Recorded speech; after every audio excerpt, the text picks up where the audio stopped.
I'm not going to do it. I'm just going to allude to it, but I'll have you know, I used to have a killer Cher impression back in high school. Let's talk about one of my favorite celebrities and possibly one of my favorite celebrity memoirs of this year. We have Cher Part 1, with Part 2 coming out later this year.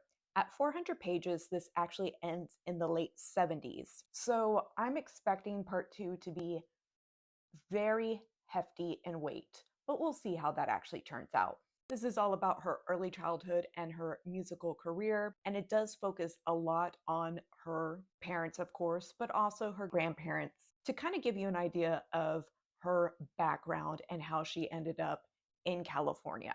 If we're just going to talk about aesthetics, of course, she knocked it out of the park. It is a beautiful hardback, very nice, luxurious cover, beautiful coloring on the spine itself, and very thick quality stock paper. And as you read the book, you'll come to understand how much style is important to her life. She is not just a musical icon. Of course, she is a style and movie icon as well. This book also goes over her relationships that are personal, but it's not the salacious tell all as you would see with Britney Spears' memoir. She gives a lot more grace to men who probably don't deserve it.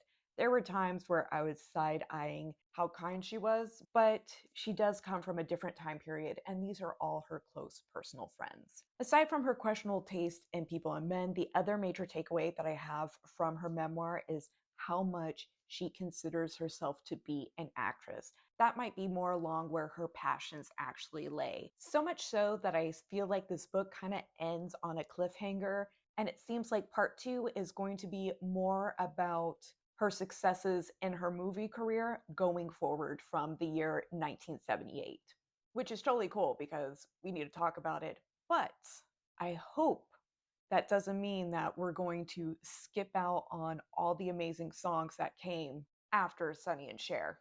I don't know about y'all, but me personally, I could read an entire book on the album Believe alone. As someone who reads a lot of celebrity memoirs, I'm willing to admit not all of them are worth it. You shouldn't have been putting every single thought or lack thereof on a page.